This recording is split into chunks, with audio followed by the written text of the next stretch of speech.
Hello, welcome back to Beauty Bee and to the second update for my supporting cast project pan. With this project, my goal is to focus in on one item that I have a really specific goal for. So last month I had a single eyeshadow. Notice the had because, spoiler alert, I finished it.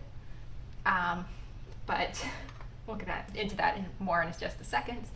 And then you pick 4 or 5 items that would really complement it. These 4 or 5 products are intended to give you a really easy look together to enable you to get use on that focus item without needing to think too much. I mean, we're all bleary-eyed and tired on Monday, Tuesday mornings. We don't need to have to think too hard when we're getting ready if we want to get use on our project pan.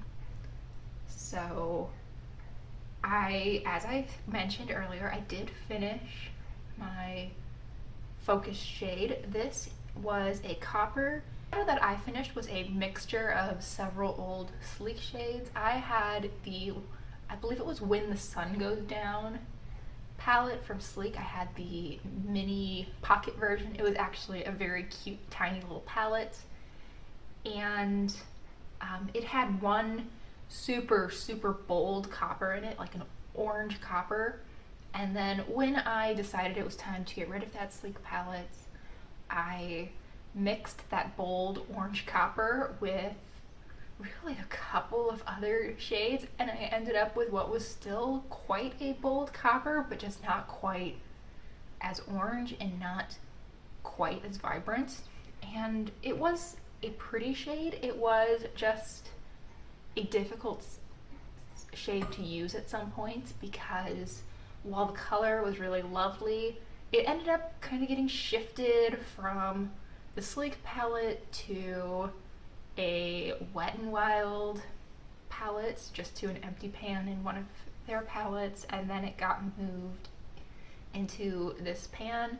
And I feel like it just got a little bit harder to use every time it got taken out and repressed. So I was able to use this. I had to use it largely as a loose eyeshadow. So I would just take my finger and I would sort of break off a little bit. Then I would go in with my brush or my finger and pat it usually all over the lid.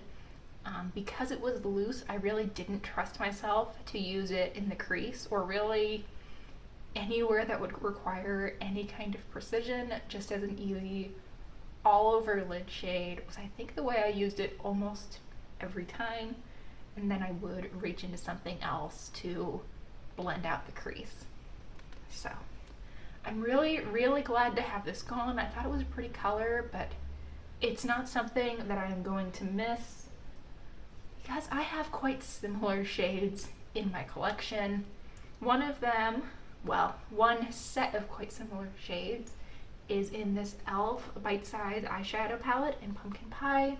This is one of their bite-size quads, and this shade is like a slightly brighter and far better performing version of this copper.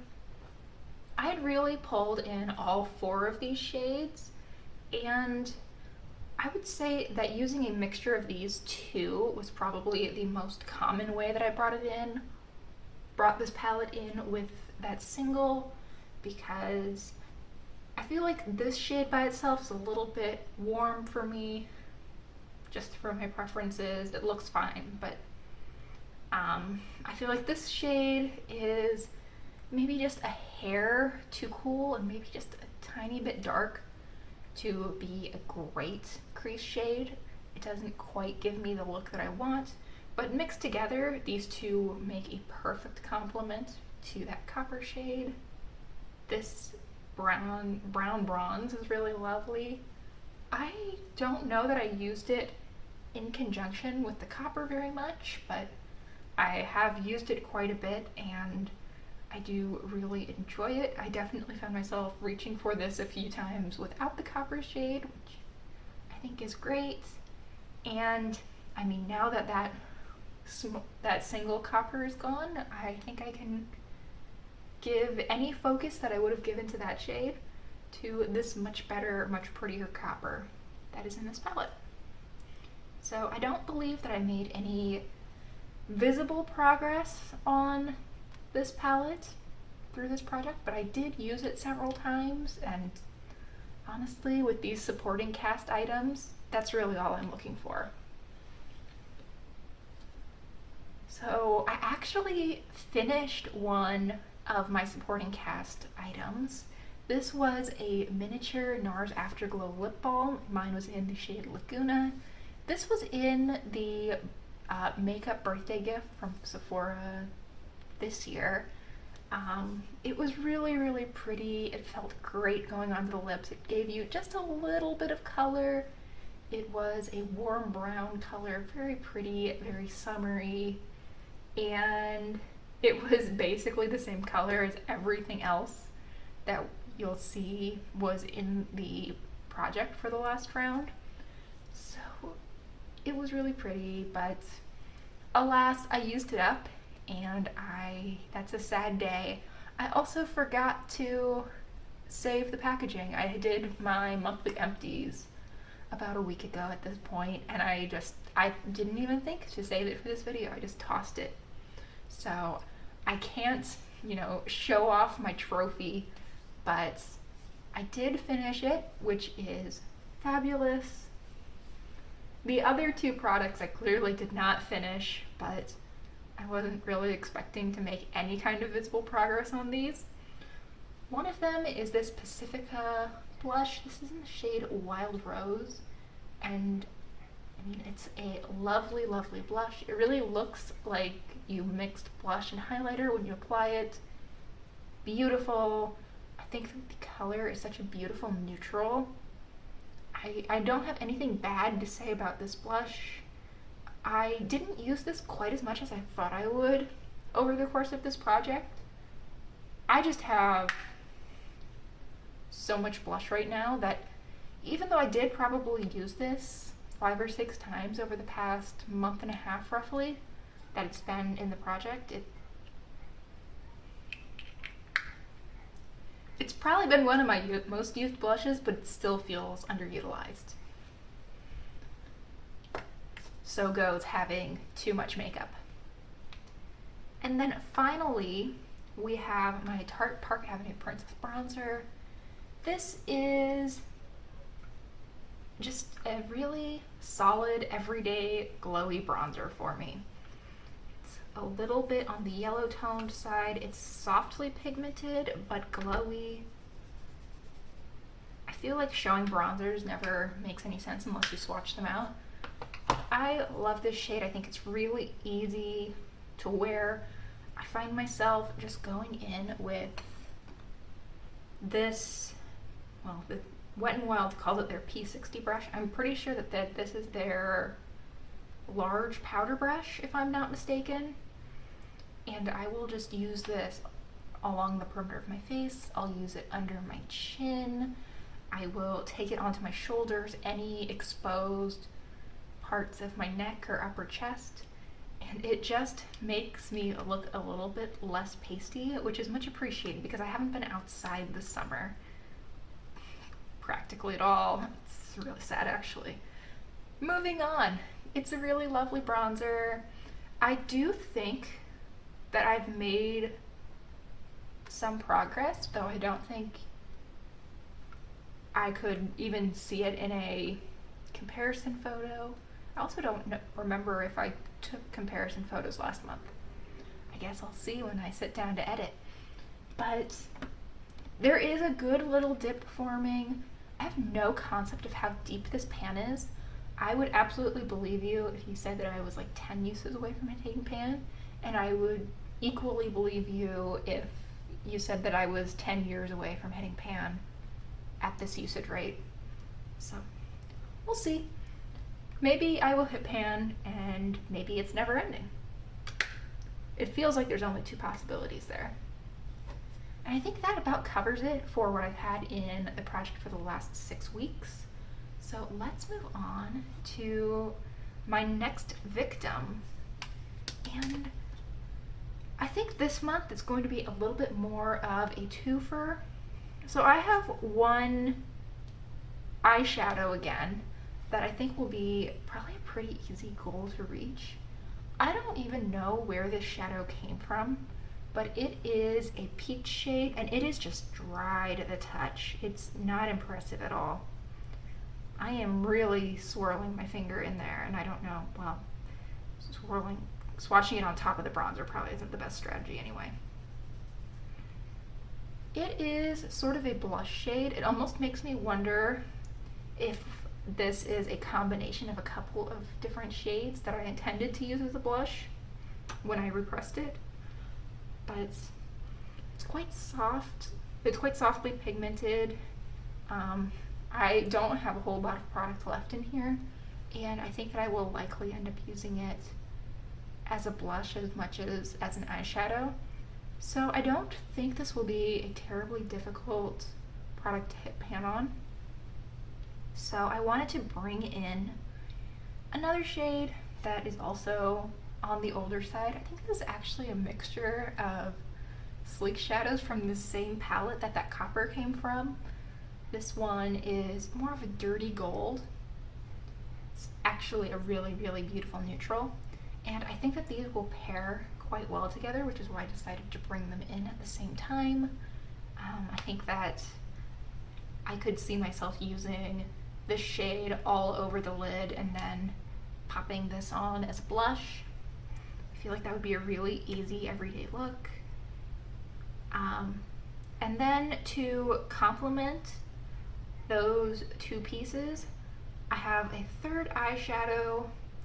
This is, I believe, from Shades by Shan. I got this in an Ipsy bag several months ago at this point and have repressed it into a single pan because it was in that awful duo packaging that Ipsy so often sends out, where it's the little square compact and it has two rectangular shadows in it, and often they don't give you particularly useful shadows to use together. But in any case, this is a really beautiful, cool toned neutral shade. It's sort of a taupey rose. I'm realizing that I also forgot to swatch the brown, so let me do that while I'm at it.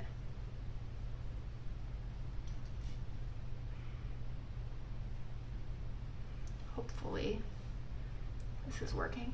I no longer have a monitor to view myself as I'm filming these videos, so apologies if I ever wander a little too far out of frame.